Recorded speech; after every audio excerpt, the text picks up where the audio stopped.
A guy brought in a Toy Story Woody action figure that is supposedly signed by Tom Hanks. He's asking $2,000 for the doll, so I called in our toy expert, Steve, to see if this is a deal I should play around with. Thanks for rushing over here. So, I have a couple Tom Hanks autographed items here. One of them is a Woody doll, and it looks a little new to me, but I'm not sure, so I thought I'd call you down and maybe you could shed some light on it for me. Well, this franchise, absolute monster. So when Disney and Pixar got together on this was the first digital animated full-length film, and they just knocked it out the park. Storyline is amazing. It made you laugh, it made you cry, you cared. It had all of the emotions in it. This movie, most film buffs will say, is the perfect cartoon. But we're here to talk about the toy. So the toy is a newer toy, and what they did is you started with the pull string. The very first original Woody was the pull string. And then when Toy Story 4 came out, they changed the packaging up, and they created this battery-operated one. So this version was the one that replaced the pull string. But most of the collectors want the pull cord because that's how Woody was in the movie, and they want it to be kind of authentic. Now, from the standpoint of a collector, is this signature cool? Is this something that maybe they would want to add to their collection even though they already had this toy? Tom Hanks is a grail signature for a lot of collectors because you can't catch him, and then when you do, half the time he won't sign. This was a common release. Generally, you find them in very good condition. I do notice that there is a tear down at the bottom of the box there. Too. The tear does affect the value. So this toy in its current condition, what kind of value do you put on it? So the toy itself, with the box conditions, I would expect it would sell for about $50. And then with the autograph on it, it does elevate it, although it detracts because it's personalized. I think in this condition, you're gonna have no problem getting $400 for this. All right, well, since the volleyball isn't a toy, I guess I'll let you go. And I'll let you know when I have something else. Thank you. All right, good luck. Thanks. Well, my autograph guy should be here in the next few minutes. If you could just stick around and make sure the autograph's legit, maybe we could work out a deal on everything. Yeah, no problem. I'll hang out. I hope when the second expert sees my item, it will be actually valued closer to what I believe it's valued at.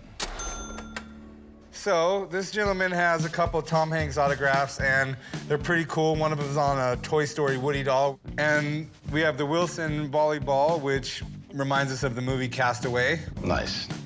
The thing about Tom Hanks I've seen through the years, I've met him, he doesn't really sign much in person anymore, so I don't get to see his autograph that much. The great thing about these items is stuff that collectors actually really desire. You're looking at two iconic films that he was part of, and these aren't things that typically people are able to get signed. Let's say if he did sign on the streets, they'd be very difficult. Not many people have a Wilson ball in their pocket, right? Yeah, I've seen very few of those. So based on what you told me on the phone, I could, pretty much tell they're signed in fiber tip markers. So I'd like to go directly to kind of the examples I have of his signature. Tom Hanks used to have this gorgeous signature years ago. Through the years, though, he's gotten more rushed, more hurried along, and this is more what you get from Tom Hanks. So his newer signatures, I call them more modern, more rushed. Even when it's nice, it's still kind of sloppy. And that's kind of what I see here. I could almost tell Tom signed these back to back. I mean, it looks literally like the same signature again and again, but I have absolutely no problem with these signatures at all. They're really nice. And what value do you put on these? The doll's pretty cool. I think that's a neat thing to have, actually. Collectors do seek these things out pretty consistently to have a action figure signed by him compared to a photo, which is more common. I put the value of that right at the $350 range because you do have the personalization. Personalization hurts it a little. The ball, though, I find more unique, and it's not exactly the handprint one we want with or the blood print, but it's a very unique item to have signed by him. I'd put that value even higher. I'd say that's closer to $500. So we're thinking about $850 for the pair? Yeah, that's a good ballpark range for that. Okay, well, thanks for coming by, Steve. All right. Appreciate it. Good to see you. Good luck. Thanks. Thank you. Okay, well, I've heard everything I needed to know from both of the Steves.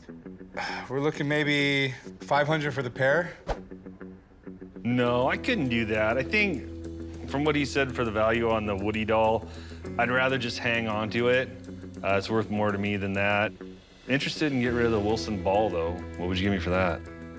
Would you do $250? to sweeten the pot a little bit, I think. I'll give you a kiss on the cheek. Kiss on the cheek and $300? I could do $300 on the Wilson volleyball just because I do think that I'll be able to sell it fairly easy. I'm comfortable at the 300. That sounds good to me. We'll do it. Come over here, grab your ID, and we'll write up a deal. So I guess I'll just keep the Woody doll and cast away the volleyball.